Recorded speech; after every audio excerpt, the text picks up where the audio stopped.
Alright folks, while James cracks off another round with his Slingbow, I'm going to show you this rig here.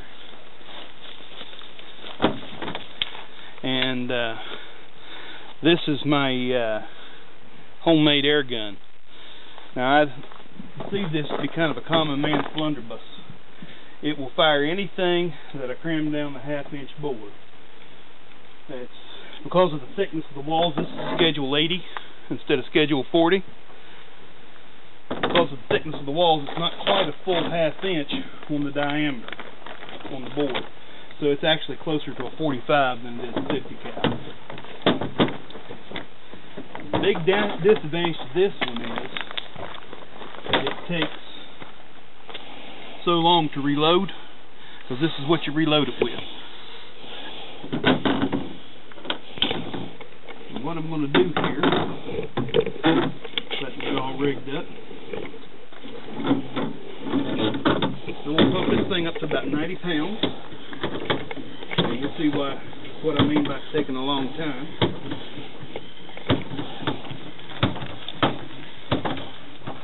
This will never replace your shotgun. It'll never replace your rifle. But it will let you save ammo when you take a small game. And if you fire a broadhead to it, I believe it can take a deer. That being said, I'm pretty sure that the game warden would not be kosher with that unless it was an emergency. Right, and these are just experimental things that we're working with, alternatives. So check with each state for the legalities and things like that. For example, this could be used for spearfishing in this state, but only if you discharged it underwater. So we've got about 90 psi. Is that showing up on the camera, James? Yes. Oh, wait a minute. 90 psi. So we've got about 90 psi here.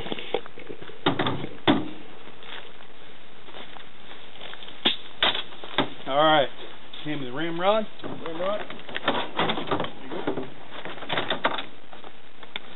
Now the first darts, these darts we got at a local sporting goods shop. They're actually purchased for me by a friend of mine, retired serviceman. Army Ranger, combat. Army Rangers, combat vet, Captain McCutcheon. I'll refer to him on YouTube as Captain Mac.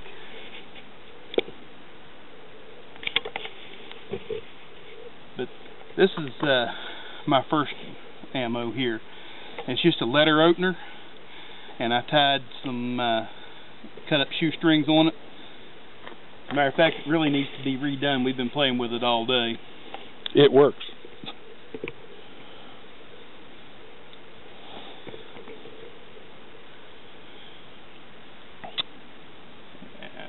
Tell them the first time we fired it. First time we fired it, we shot it through a piece of half-inch spice bush that I had. Spice bush produces a fairly hard wood, and so the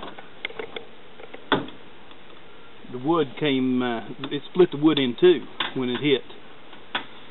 We got real deep penetration on the first shot. The second shot, we just went through. And what I'm doing now is my ramrod's just a piece of aluminum stock that I come across, and I had a cork down in it, but the cork went all the way through, so I'm shoving a paper towel down in the bottom just to give me something to push against. Otherwise this has a tendency to swallow the dart.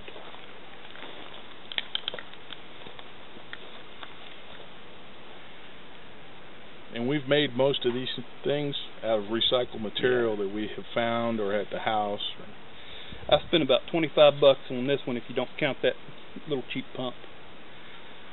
So she's loaded, and we'll take it over and have a shot with it. And let's readjust. Alright, so here we go. It's going to be the first shot. The way I fire this thing, I need to rig up a better trigger mechanism, but for right now, just playing around, you should snap the valve open as quickly as possible. Alright, well, let me look down range here. Alrighty. Alright. We're about 10-15 yards out. And there you go. And go. Well, I missed the can, but you can see how well it propels that dart. And I'm gonna do it again. Okay, folks. This time I've got it loaded with one of these. And these are just a wooden, looks like a wooden bamboo skewer with a large bore blowgun tip on it. And I sold these. This sells for $11.99 at Sporting Goods store in Summersville. I'm pumped back up to about 90 pounds, give or take. And we'll see how fast this one shoots.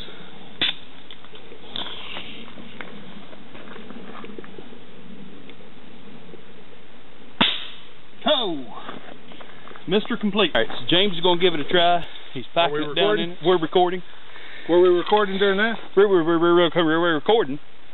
Well, we now have practiced a technical difficulty with this thing. We had wadding. Always make sure your valve's closed, or you put the wad inside the valve. Okay. I think I'm going to try for the shotgun effect. See what the scare off a dog or something. So I'm putting a bunch of just small gravel in it. I've got wadding in it. Now I got to pump it up.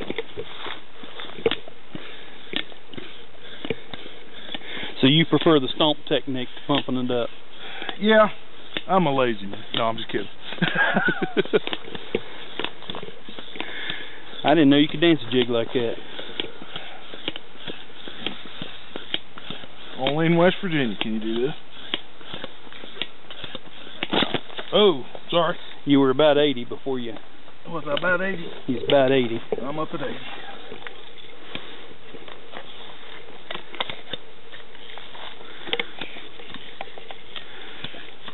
Me and Buddy had discussed where if you're in the woods, you could put this up against a tree if you're by yourself, and it would be easy to pump.